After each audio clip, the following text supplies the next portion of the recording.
Alrighty, what's up, everybody? We are live. Let's see if I can fix this up.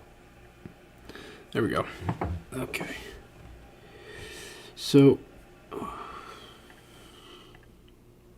get back. Here we go. So, obviously, a lot happened today. Gonna be doing just a little Q&A session, state of the team, I guess.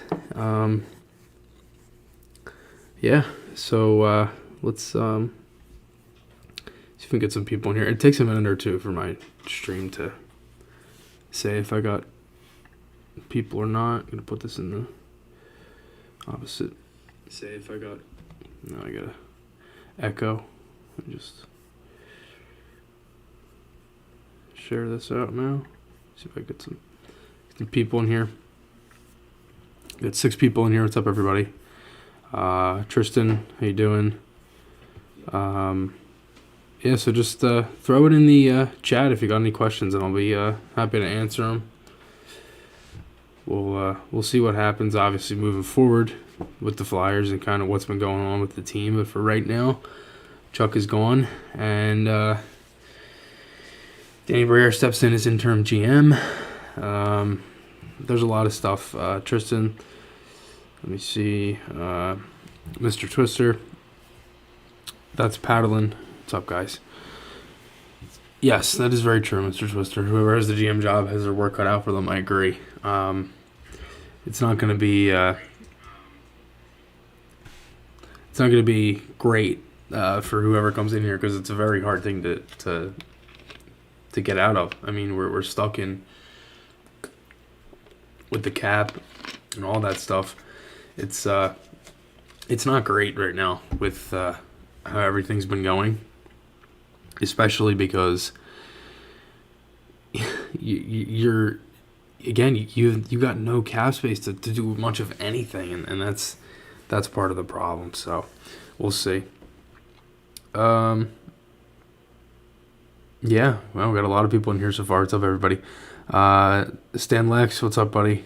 Hope you're doing well. Solomon Fox, DM Jr., the Soda Man, what's up, everybody? All right, let's answer some questions here. So, what a day today. Yeah, for sure. I mean, I know some people are happy. It's hard to, again, and I say this just out of respect. It's hard for me to be happy about somebody losing their job, but also at the same time, Chuck wasn't good here at all, and that's the thing. So we'll see. Do you think Danny B has the skills and knowledge to be the GM? That is from DM Jr. I do. I think Briere, he's younger. He played in this era.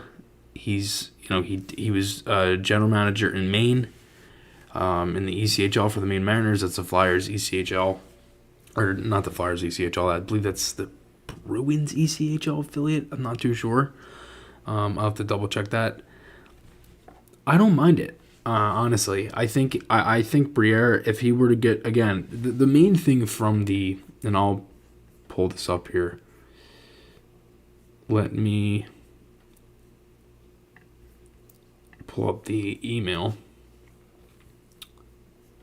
that I got this morning from the Flyers, which is the official press release, so that I could kind of read some of the wordage, because a lot of that is very important here.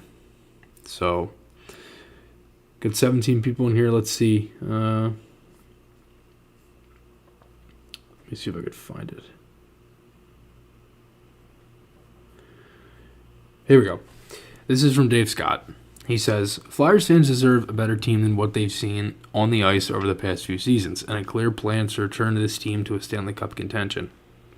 We know that this will be a multi-year process, and we are committed to doing it right because we want to put this franchise on a path toward winning the Stanley Cup, period. So, multi-year process. That probably means that the Flyers are looking to do this in a 2 to 3 year window, and that's probably fair. I mean, for what the team is, and, again, they don't have much talent, high-end talent, that is. There are different things that they're going to have to do to get out of that, and I think whoever comes in here is going to have a very tough time managing that, especially with the cap space, because we're right at the top of it, and for the question marks going into next season, guys like Couturier, guys like Atkinson, guys like Ellis.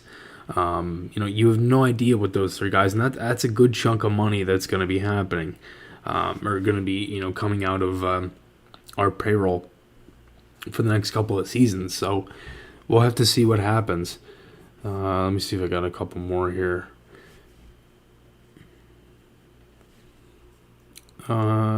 This one, the Soda Man, New Chris Big Day. Would love to see what moves happen now. I want to see what the rest of the front office face looks like. Yeah, I mean, look, I don't think that much is going to happen with the rest of the front office, at least for now. If something does happen, I don't think any of the advisors are going to go. I don't think it's fair to say that, guys like Paul Holmgren and Bobby Clark and Bill Barber, like, they don't know hockey. I don't think that's fair. But we'll see. Tristan, I don't think they're going to trade JVR. He's going to be a free agent. Mr. Twister says the fact they let him do the season ticket holder meeting, then get booed and fired him is well. That's part of the thing here, right? I think it's the timing of this, because the timing is you let him do trade deadline, and apparently the reason that they moved up the firing. So basically, it was going to happen, and I knew a couple nights ago that something was going to happen, but I was told it was for the summer, and the outcast and the outcry and all of that of the trade deadline and how everybody was so upset over the deadline, that is what put everybody just over. Everybody was just out of their minds over this, and unfortunately, it ended up costing Chuck his job. For his sake, he ends up losing his job because he wasn't a good GM here, and there was a lot of different things that hurt. I mean, you're paying teams asset, or paying teams picks to remove assets off of your team. For an example, the Gostisbehere trade, and then the whole D'Angelo thing too with getting him. He could have came here a year before for $1 million, and instead you went out and you traded picks for him and then signed him for $5 million. Like, there's a lot of different things that just didn't have, and he just didn't have the leverage in any of the deals. Is the problem? We got a lot in here. I'm trying to see as many as I can. Holmgren and Clark, famous for bad contracts for many years and lots of cap space, not signing guys that should have. I mean, yes and no. I mean, obviously the Briz deal, that was more Ed Snyder. Yeah, I mean, I think Holmgren, I think Holmgren legitimately tried to make this team better. That he had some of the best Flyers numbers of all time, and there's actually a really good, I guess it's, I don't really know what to even call it. I guess it's just like kind of like just a board that has all of the records for all the GMs for the Flyers. One of the guys I follow on Twitter, Alex Appleyard, he put it out. And Fletcher in 329 games from the 2018-19 season towards out like the end of that to this, obviously today, 329 games played, 129 wins, 173 losses, and 27 ties for 283 points. And that is the lowest winning percentage of any Flyers GM. 0.43, bunch of numbers. And the best all-time is actually Keith Allen. 1,079 games played, 563 wins, 322 losses, 194. They call it ties, but really it's, overtime, shootout, loss, all that stuff, because it depends on, the era. But Allen was more ties as well.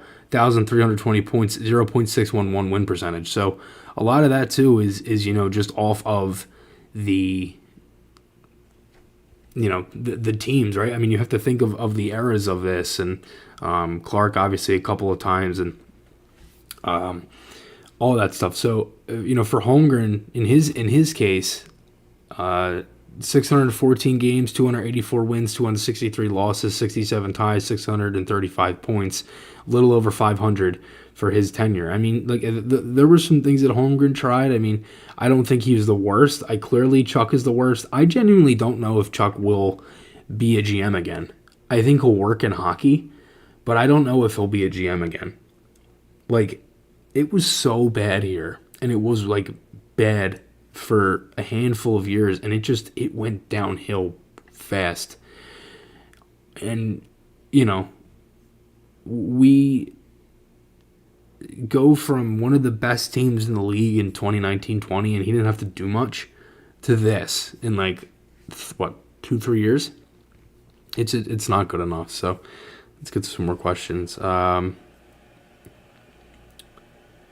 That's a great question. This is from Luke. Do you think Briere would have signed Gaudreau back in August? That's tough. I don't know, man. I mean, I think it could. He could have. I think the resources were there. The Flyers essentially didn't really try, so there's that. I don't know. That's a tough question. I'd have to think about that. I think if you bet, it would have been harder. I think because you would have had to move out more assets, and certain guys, I just going off the top of my head, I know we were pretty tight with cap, and I know they obviously bought out Lindblom, and they just signed Delorier and Braun to fit that $3 million from the Lindblom window. But yeah, I don't know. And that's the thing. You would have been really good fan-wise. I don't know. The other thing is Torts. Like, would that have worked with Torts? The more I think about that, it's, would it have worked out? I don't know. See, I don't know. Like, I don't mind the ex-Flyers. I actually like that. And just hear me out for a second, because if you're starting a rebuild, right, and what Dave Scott called this a multi-year process, basically you're admitting a rebuild. I know they haven't used the word, and I do agree with Torts and even Chuck a little bit before when he said it on the wordage of this whole thing, because really they're already doing it. When I look at this and I look at everything that's been rumored to change, right, from general manager to advisors to the people in Comcast and all of that stuff, and you get the outcry from the fans, and there's even been rumors of the Flyers getting new jerseys next season and rebuilding, which is something the team has never done, right? They've always stayed competitive. They've always tried to win. What is the harm of bringing in other ex-Flyers? I mean, there's so many other people in the NHL that are, ex for their team. Mike Briere was a famous San Jose Shark. He's now the GM of the Sharks for them, and they're rebuilding. You got Chris Drury, who was a player on the Rangers. He's now their GM.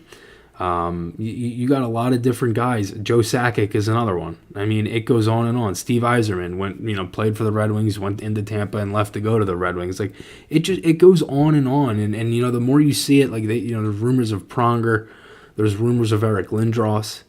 I'm fine with really any of them. I don't, because we have no reason to say that they do.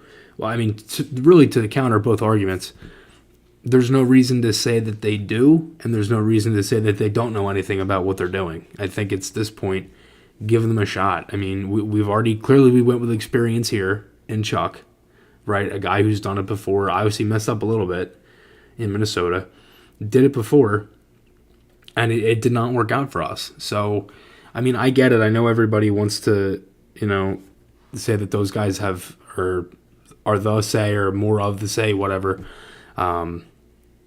Yeah, I mean, I don't know. I mean, I think the whole thing.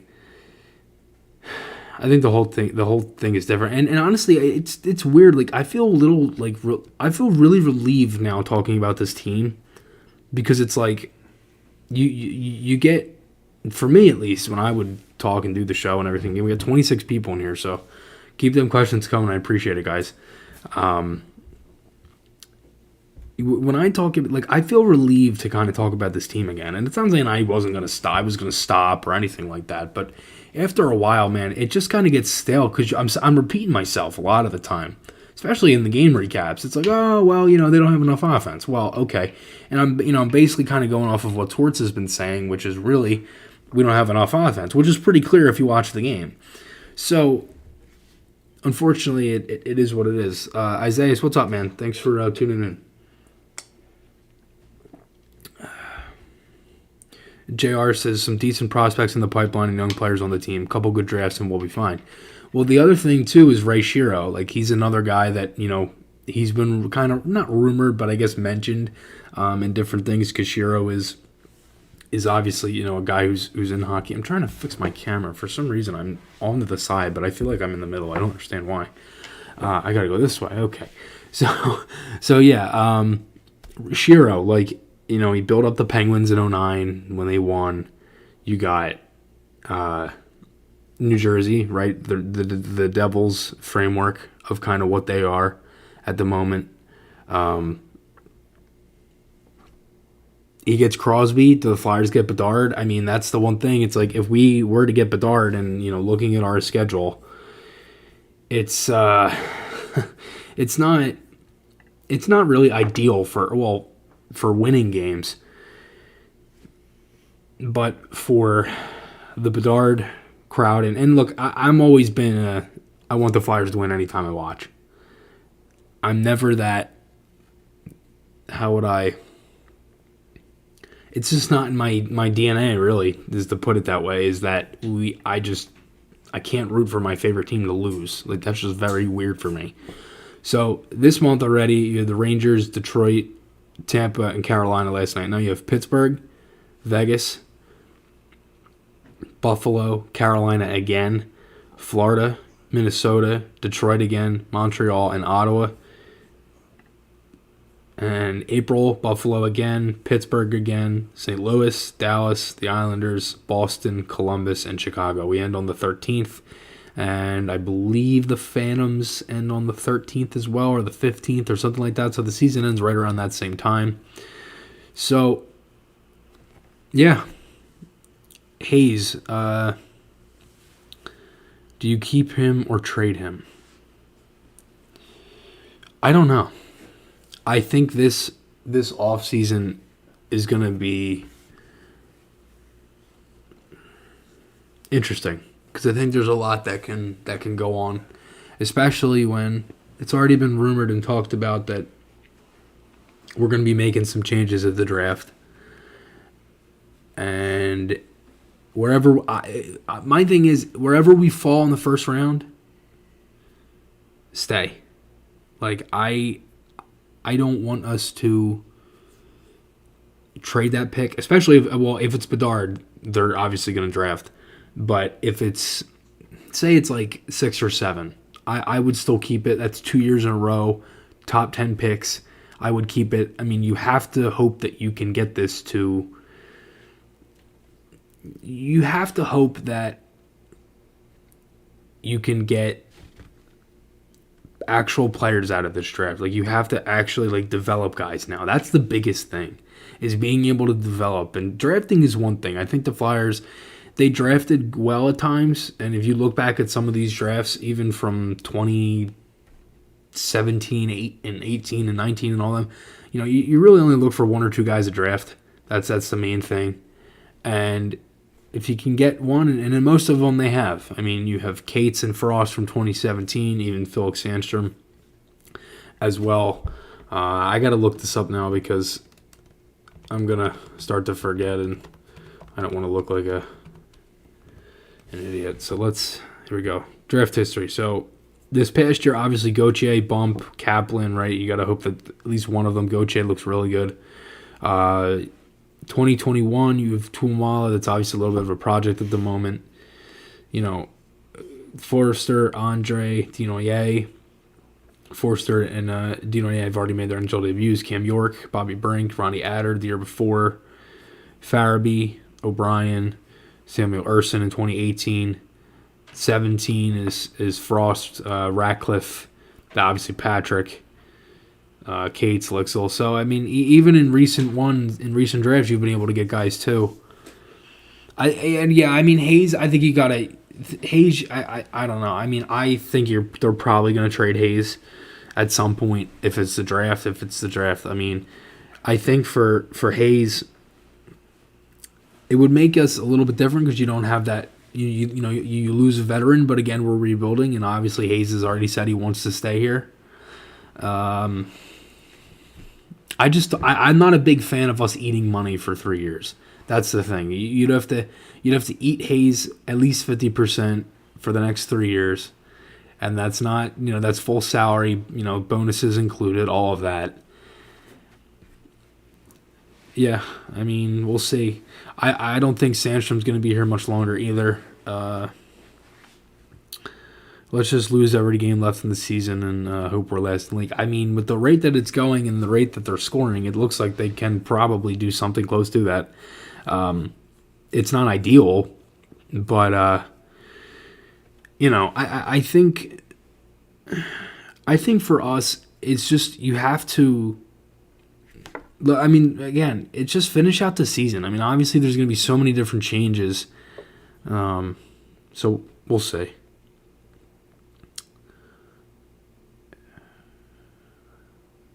Flyers are great. Chris, great stuff there. It's great insight. Oh, thanks, guys. I appreciate it. I don't know who's commenting because I know there's a bunch behind the YouTube, but thanks, guys. Yeah, I don't think we'll catch Columbus either, but we'll get close. I mean, really, if you look at it, all of the teams that are there, we're the one that deserves it the most. I mean, clearly there's a little bias behind that, but, I mean, just look at all the teams. Like, just go through them. For Bedard, you got, let me get the league standings here. Stats, standings. League. Stan, I don't agree on Risto, dude. I've actually really liked Risto this season. I think he's been great. So right now, Flyers are 26th in the league, and Montreal is a point behind them. I believe they play tonight. They do not. I thought they did. Okay. So, anyway, we're 26th in the league, 59 points, and the Canadians, they have 58. They're in 27th. Arizona, Anaheim, San Jose, Chicago, and Columbus. I think, like, just look at all them teams, right? You got Montreal, okay? They got it last year, so there's just no way they get it again, right? 2 years in a row, that's insane. I don't even think it's possible now with the rules. Arizona, no chance.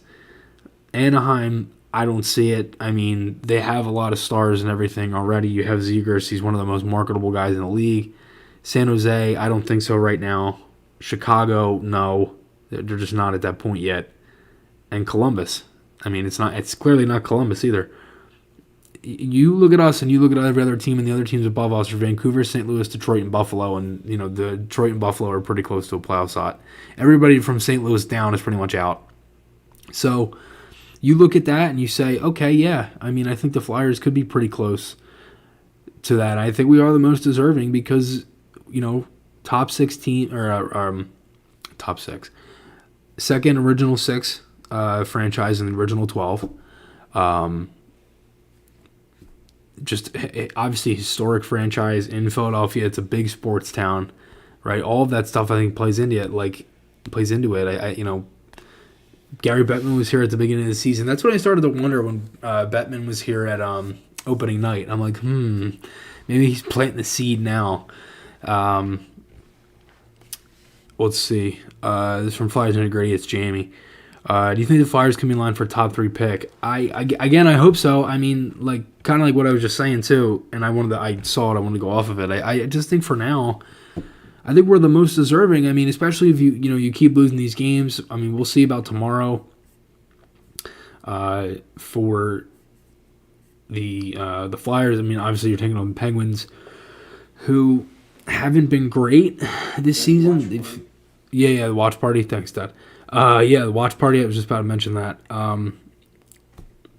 That's tomorrow. Obviously, as you see on the side, doing the watch party for the game. If anybody in here wants to hop in tomorrow, I'll be there. Yeah, my dad will be there too.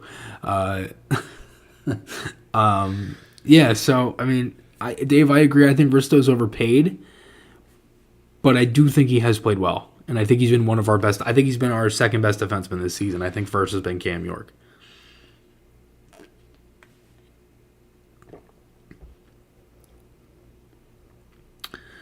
Keep Tony or sell him. I would keep Tony. I think if Bradshaw could fix Rasmus Ristolainen, he could fix any defenseman in the league. and it's not. I'm not trying to like crap on Risto, but he just wasn't great the first season. I was obviously, I believed in Risto. I thought he could have turned around, and he did. And for right now, he's playing well. I hope. I hope he's. I hope they keep Tony. I think he's a huge part to the power play, and they got to fix the power play. I mean, Christ, there's a lot going wrong with the power play. But yeah, I wanted to mention some of the stuff on the side I got here. So we got Pittsburgh watch party tomorrow. I have two more. March 25th. That's the Red Wings. I'll be doing that, and then April 4th against St. Louis. That's another one. And then I'm starting back up the show, which is kind of like a revamped kind of edition. Going to be some different new stuff to it. March 21st, the Chris Maher Show here on YouTube. So stay tuned for all of that. It's going to be a lot of fun. Ghost or Dumba? Dumba. I don't think Ghost is horrendous in his own end, and I don't know if that's going to work out for Carolina. I like Ghost. I just think he's not great defensively. Do you think Adder will ever be an NHLer? I do. Yes. The one thing that concerned me last year with Adder was what they said about his game, molding him into like Chernak, and I'm like, no, like he's not. I mean, it could work. Like physically, he's got the body for it, and he definitely could play that style. But to make a guy who's got a really good shot offensively and then take it out of him, I don't know. JR, I think Briere takes the GM full-time job. I mean, it's definitely possible. I'm fine with it. I like Briere. I think it's a good I think it's a good dude that you can also put. And I talked with Jamie Basco earlier. We were on the phone, and I think Jamie's still in here. He mentioned Dean Lombardi, and that's another good one. Like Lombardi could definitely be possible. Waiting on Emil Andre. It seems like he's going to be signed to an ELC soon. There was an article from Russ Cohen on that. Yeah, I mean, I think that would be great if Andre can make his debut. Even though I don't think we're going to be sitting any of our defensemen soon, unless, obviously injury. But I don't think so.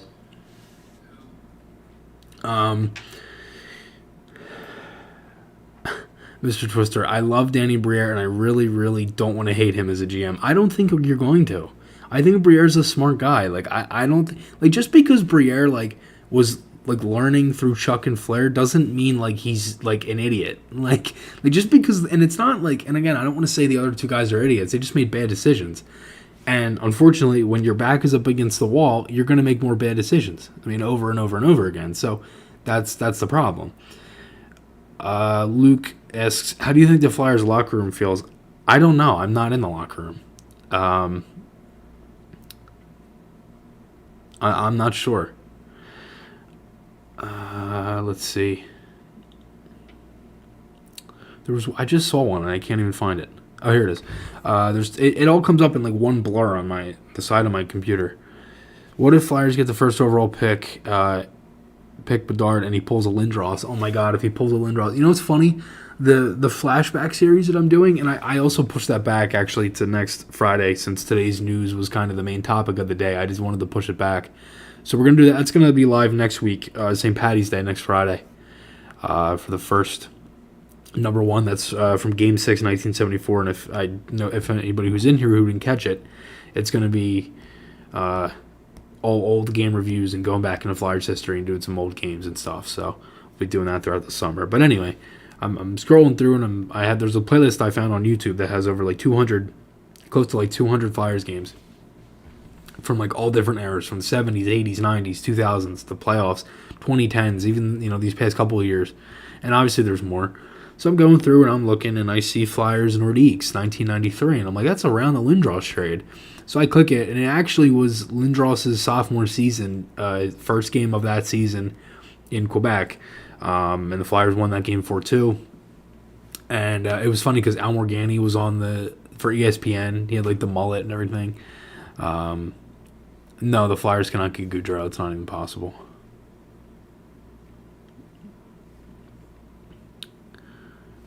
Yeah, there's a lot of people commenting my dad in here.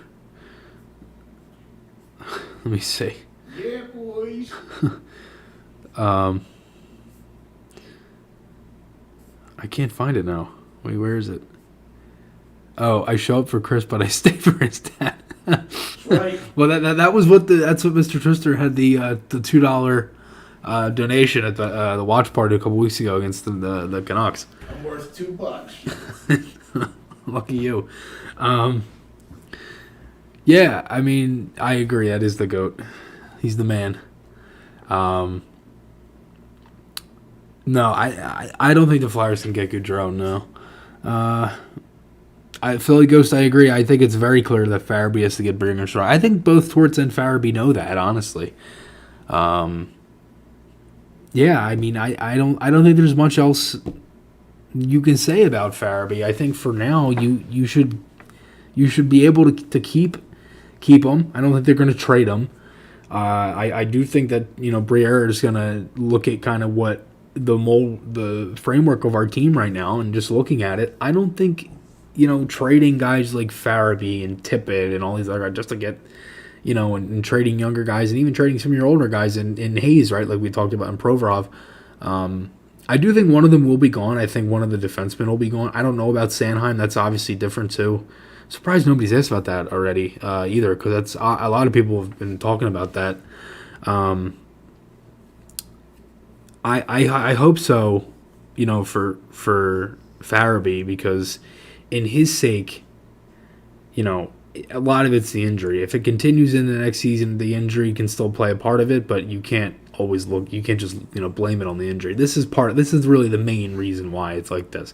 I mean, you don't go from, and again, just last night alone for Farabee, he has the breakaway in the game last night, and he can't even shoot the puck, and he tries to slip it backhand, but I don't think that's full pressure on his backhand. That just he's this season, and just his career numbers, right, in 52 games in 1920, he was shooting 9.9%, right.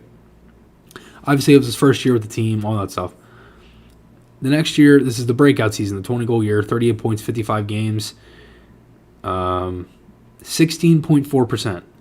Not bad, right? For a team that was, pretty similar in goals, 4 goals against that year. 21-22. Last season, the Flyers were horrible. 17 goals, not bad. 34 points, similar pace. 63 games played.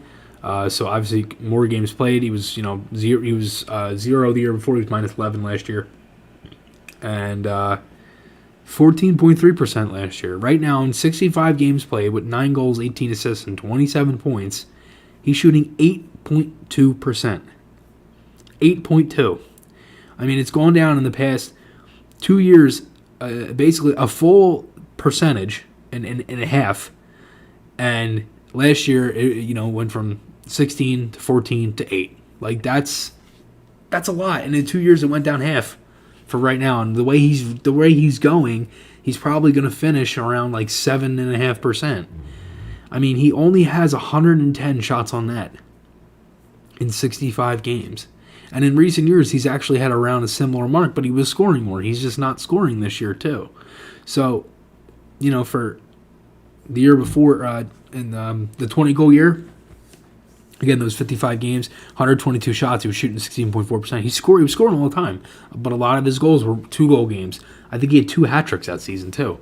But for me, it's when Claude Giroux, who's a franchise great, says he's going to break all my records, I don't think that means you trade the guy. That's not. And I think Philly Ghost, I agree. I think the confidence could be there. I see no reason to trade him. What do you think happens with Provy? I think he's gonna get traded. I do. I think it'll be him and Hayes. First pair, I don't know. That's gonna be a huge hole to fill for first pair. I probably should have asked this earlier, but is my volume okay? Because I'm in the yellow on my microphone. I might be a little too close to it, but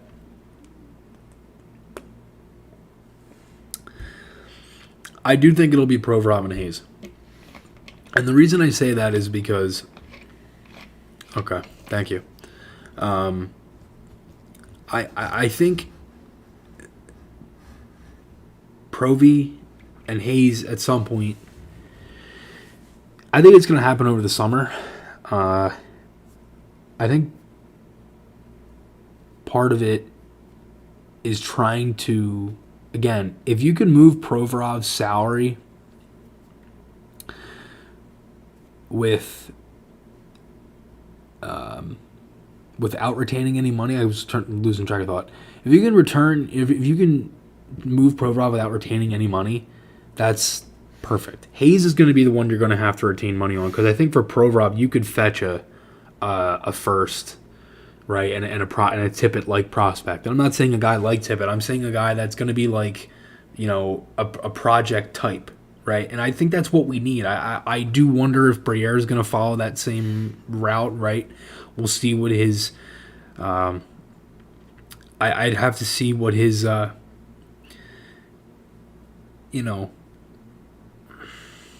What his first couple of moves are, I guess, to kind of see what happens, right? Because there are some things like, and I was thinking about this the other day.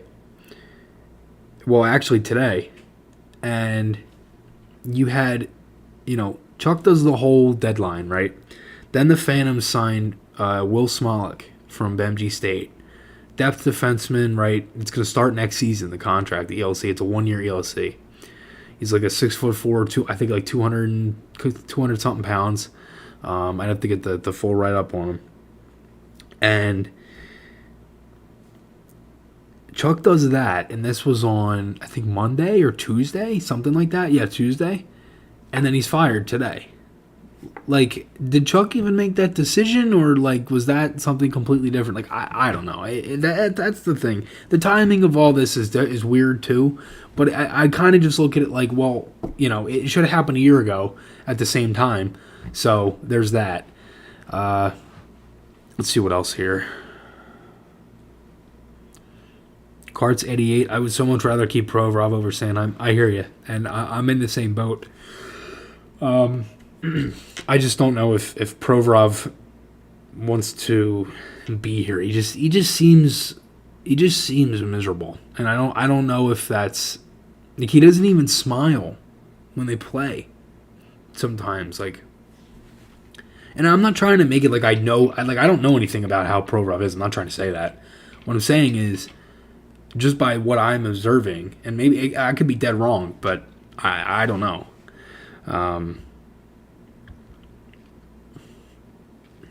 We'll see. I'm going to go back and see if I can find some more questions in here.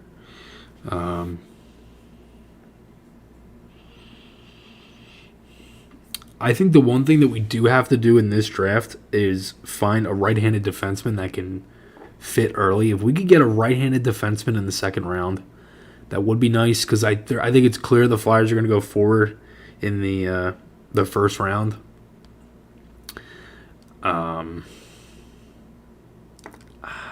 That's the thing. We don't have any second round pick for the next few years. So you're gonna have to make a couple trades. We'll see what happens.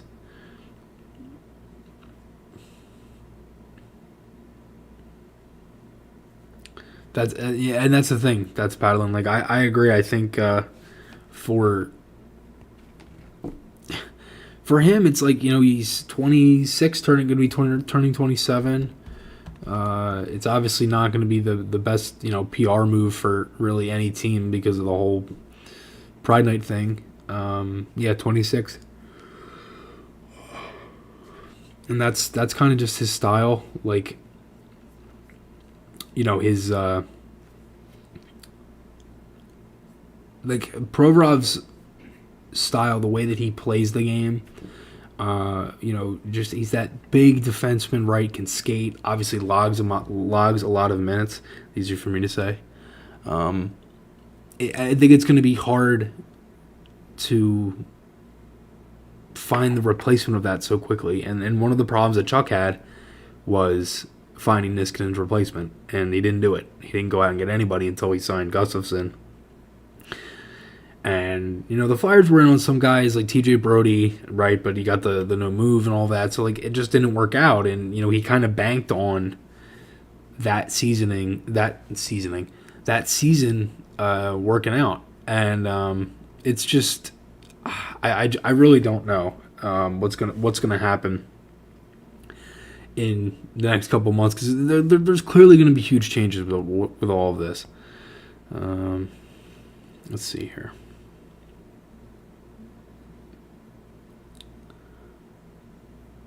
Yeah, that's about it's exactly. Chikrin is could be, it's similar. Yeah, I hear you. Zach Collier, is it Collier? Collier. I apologize if I messed up your name. Much love, Chris. Watching all the game recaps you do. Feeling more hopeful for trading the signings now that Chuck's gone. I'm in the tanking process to cope for the season. Great work, man. Thank you, man. I appreciate that. That means a lot. I mean for us, right? It's you're trying to find a balance, right? You need to find the right guys to fit on this team, and I think obviously Torts is going to have his input at the end of the season, and there's going to be different things, and that's already been kind of known. So there's going to be some sort of change with that.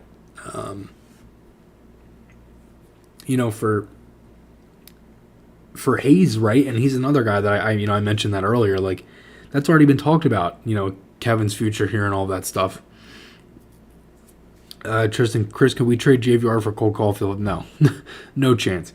I don't think they aren't trading JVR. He's going to be a free agent, and they're just going to let him play out the season.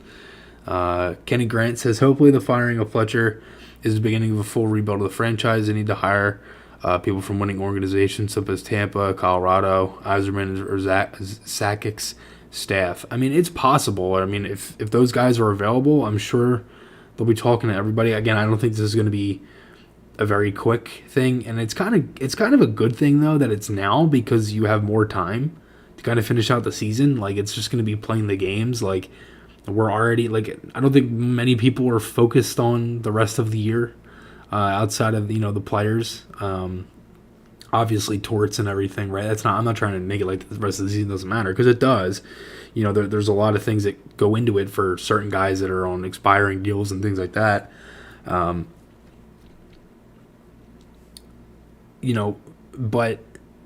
yeah, exactly. We couldn't trade Van Riemsdyk for a seventh. I don't think we're going to be trading him now.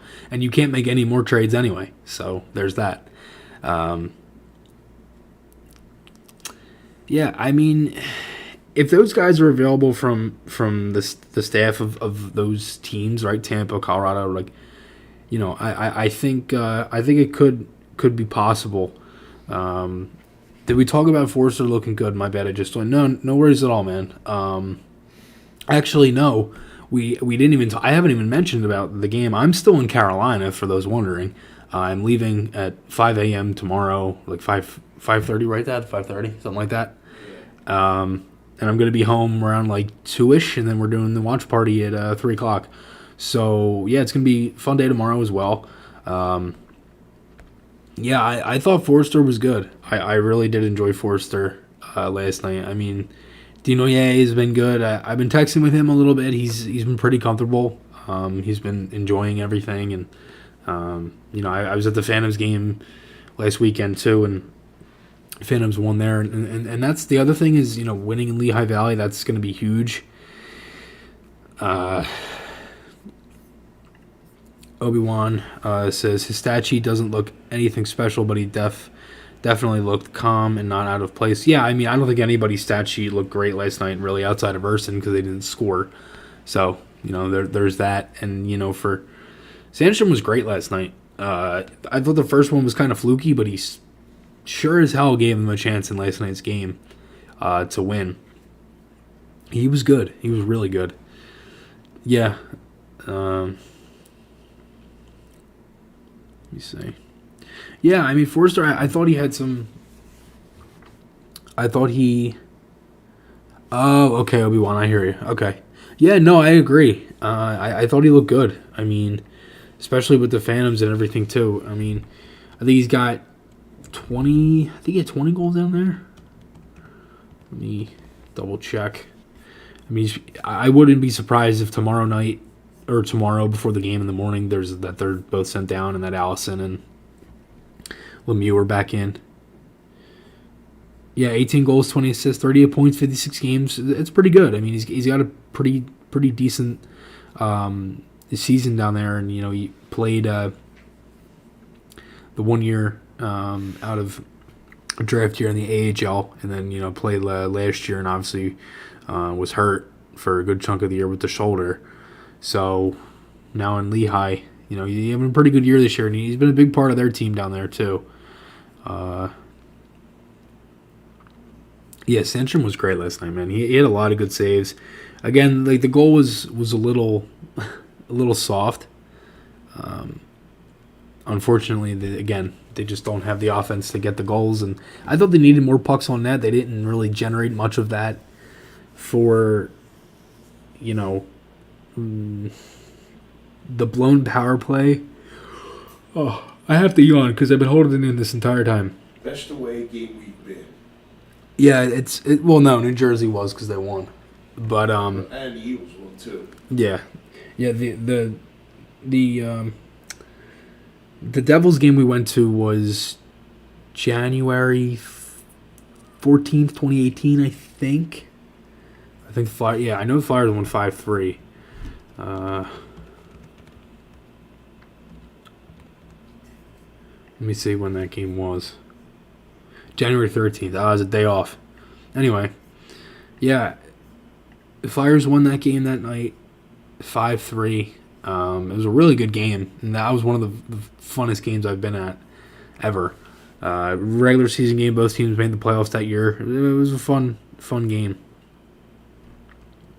I've liked Lemieux too, Joel Farabee. I agree. I don't think that's the real Joel Farabee, but that would be pretty wild if Joel Farabee was watching my stream. But yeah, I've liked Lemieux too. I think Lemieux's played well. I mean, he's had a couple good shifts. Again, he's another guy on again, like I talked about earlier, expiring deal that's going to be trying to make the team. He's played well. I mean, he's done his role. PK wise, he could play there too. So, Lucas Meany or Many, I don't want to butcher your last name. I apologize. Do you take Michkov if he's available, so we don't move up past 4? I think it depends on who else is there. Like, if Fantilli is there, I would take... If Fantilli's there, I don't know, Fantilli or Michkov. I mean, really, I don't think he can go wrong. But really, anybody 1 to 3, I think, is perfect for us. If we can land in the top 3, fine. I'm perfectly fine with that.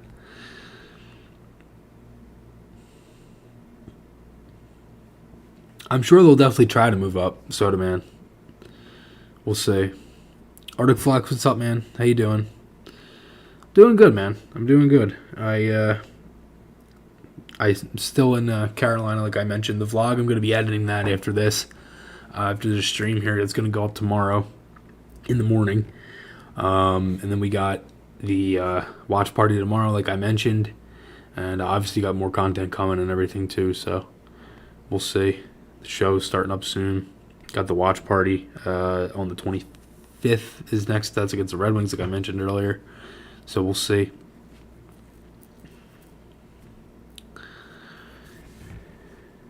Yeah, I think moving up for the 5th pick is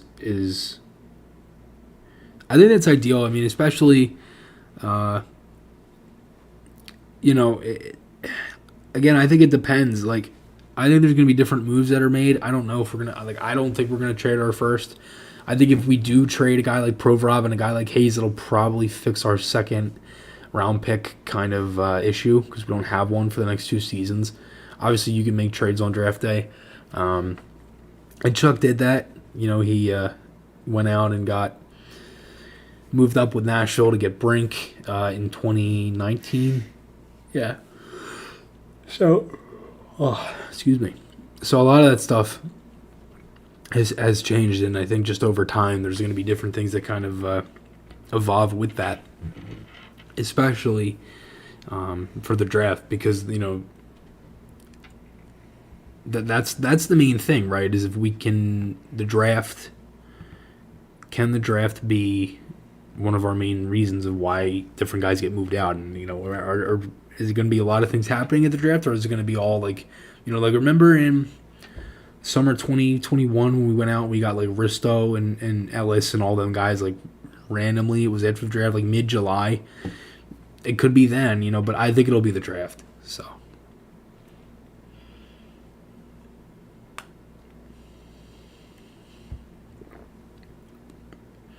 I don't think we'll trade Bellows.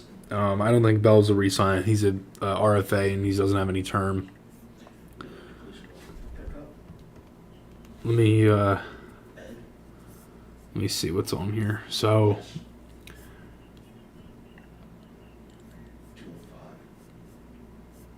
let's see what's so for the next couple of years, right, going into next season for 23-24, JVR's UFA. Obviously, he's not going to be coming back. Brendan Lemieux is a UFA. We'll see if he stays back.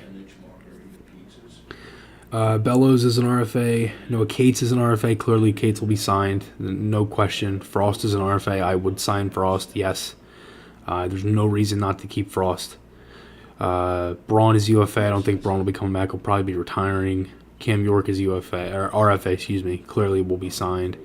And then in a couple more years, you got Hart has 1 year left on his deal as an RFA. So obviously Hart's probably going to stay.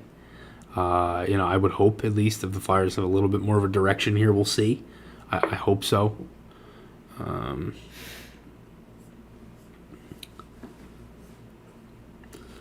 Yeah, so Bellows is arbitration eligible as well. Let me see.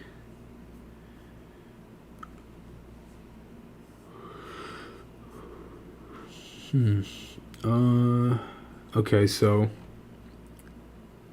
that's like arbitration is the third party that to try to find a length of where the player can stay at. It's the one thing that not many GMs or agents like. RFA, the only reason it's requested for a player if the player meets the following conditions. If the players are RFA, if they're not signed to an offer sheet, or they have met the required professional years of experience shown in the list below, and then they show all the ranges of it. So to be eligible for arbitration, it's dependent on the year of the first, contract signing, age, and professional experience. So if you're 18 and 20, it's 4 years of professional experience. If you're 21, it's 3 years. If you're 22 to 23, it's 2 years. And if you're 24 and older, it's 1 year. The signing age is the age the player is on September 15th of the year they sign their first contract, unless they turn 20 from September 16th to December 31st, in which case they're considered 20 years old. So it can change, and there's different things that can happen. For us, Cates is arbitration eligible. Bellows is Noah Cates and Jackson Cates. That is. See if there's any more for the Flyers. It's a huge list. Frost. It might be all of them actually, outside of Tippett, I think. Elixel.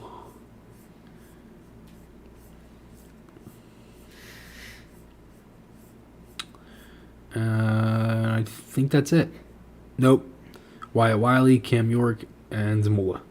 So Wiley, York, Zamula, Jackson Cates, Noah Cates, Frost, Lixel, and Bellows. I think that's all of them.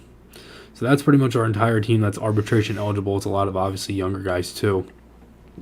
So I don't know about Coots. Like Coots, I think could come back, and if it's it's possible. And that's really the main thing. Like, if we have Couturier next year, we're in a much different situation. Because I think we're much better than everybody's kind of making it out to be. Again, I don't understand this. Here we go. There we go.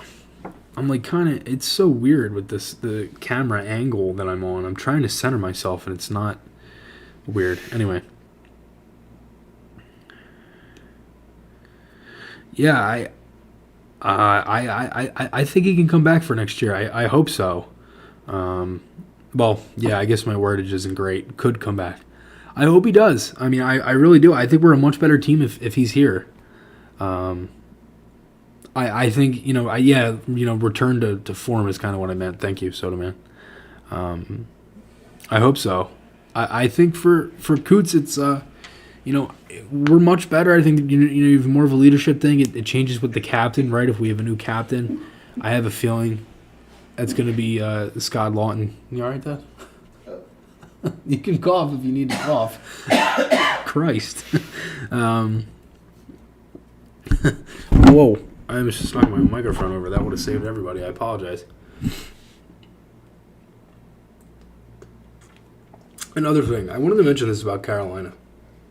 They don't do souvenir cups, so I had to get this really shitty fruit punch that they had, and I didn't really drink it.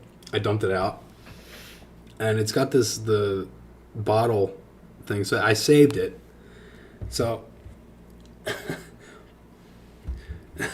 Somebody said, "Don't piss out on us, Ed." No, I'm good. Zach Keenan, did you miss what? Yeah, who doesn't do souvenir cups? Yeah, I know. That's what I was thinking. Like the no souvenir cup.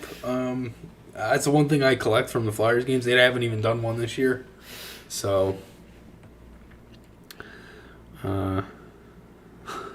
America's sweet. Step up your game, Carolina.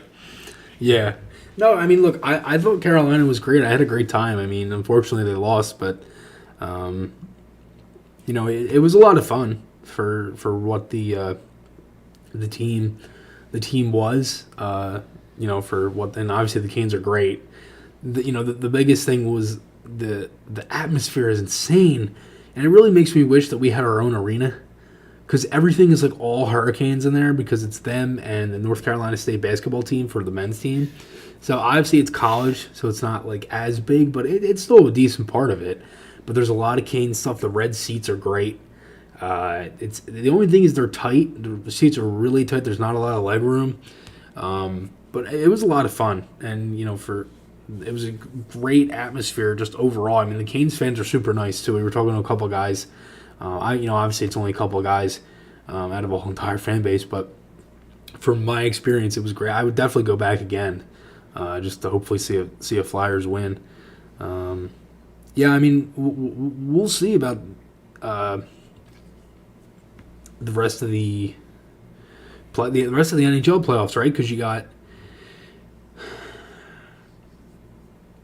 No, Eric Wisniewski would not chop Coots in the draft because you don't know if Coots is 100% healthy. That's the thing.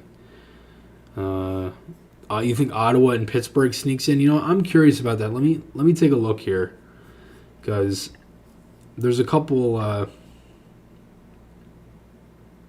Oh yeah, Philly goes full house. Yep, and it's crazy because a lot of their games have been sold out for most of the season, so they like. I think they're one of the best teams in attendance. I'm going to look that up, actually. I wonder if I can find that online anywhere.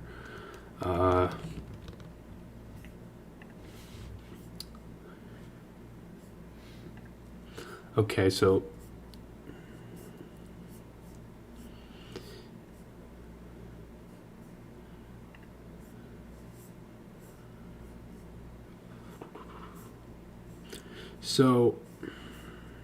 Let me see if I can find some. This article is from December 7th, 2022, so it's for this season alone. And Carolina is, for Sunday, December 4th, right, the home games at that time, right, at this time. This is obviously a couple months ago, but not much has changed. The Canes are still very good. Their average attendance is 18,369, 93.7%. That is insane. Like they sell out a lot of their games. It's just it was such a it was such a fun atmosphere. Like, you know, it just makes me wonder about the Flyers. Like, if we were a good team, that could be our building every night. You know what I mean? Do the Flyers play today? Flyers are on tomorrow. Mr. Twister, thank you for hanging out, man. I appreciate it. I'll see you tomorrow for the watch party. D'Angelo, thoughts? Yeah, I mentioned this a little bit earlier. I like Tony. I think it's passion or frustration. I think it's a mix of everything, really. I think it's just the season and all of that. And obviously, you don't want to see a guy spear another guy in the nuts. Not fun. So, yeah, it's the second game of that is tomorrow. So, should be back. What is our next game? I can't even remember. I think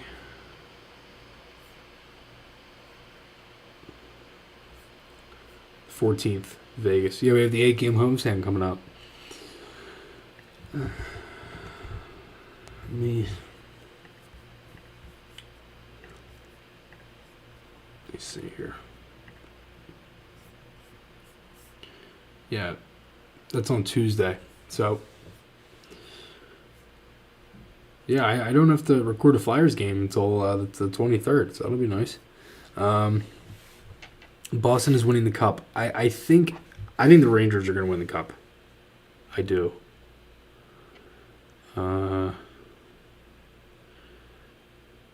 Someone sneezes. Yeah, that's funny. Someone sneezes on the bench and the puck goes in for them. Yeah, it's crazy, man. Like they're insane. I think if they won last night, they could have been the fastest team in ever in NHL history to have 50 wins and clinch a playoff spot, and it was March 9th. Like, it's insane. I don't even think Pittsburgh. I don't even know if they're gonna make it. Like they're. I do like watching Crosby in the playoffs, but it really would be sweet to kind of see them not make it. So wild card, Carolina is in first in the Metro, and they're going to be playing the Islanders, is what it looks like. I think they'd handle the Islanders pretty easily. I don't think the Islanders are not that good. Ottawa's right there. And that's the real kick in the ass for any of these teams like Ottawa, Florida, even Buffalo. But, the problem is teams are passing the Sabres right now, and they just got smoked last night, 10-4. You can't be blowing games. And for the Sabres, you can't. I'd love to see them make it. Same with the Red Wings, but I don't think either of them are going to. I had the Red Wings making the playoffs at the beginning of the year. I still do. Hope so. Pittsburgh, they're right there too, and they got the same amount of games played as Ottawa, and Pens have 4 more points, 74-70. So it could happen. We'll see. Islanders as well. Rangers are right there. I don't think anybody's really touching them for right now. The Islanders are only 5 points back of them, but with 3 more games played, so probably not. That's the one thing about the Islanders. They got 67 games played, but they've been winning. They've been winning, and they're 7-2-1 in their last 10 games. They've played a lot better. We'll see what kind of happens for them coming up, but we'll see. So, all right, everybody, I think I'm going to end this here. This is a lot of fun. Huge success this stream. So yeah, tomorrow we got the watch party at 3:00. Flyers are playing the Penguins. I'm going to be there. Yeah, my dad will be there. It'll be fun. And then we're starting with the Chris Maher show. Going to be on YouTube right here. So anybody who's in here, hope to see you there for the show every Tuesday night from 6 to 7 if everybody's free. yeah, watch party tomorrow. All that stuff. Again, hit that subscribe button down below if you haven't already. I think a lot of people in here that are already subscribed. So awesome stuff. Thanks everybody so much. Love it. Again, it's awesome talking hockey with everybody. So thanks guys, and yeah, I'll talk to you guys again soon. Easy for me to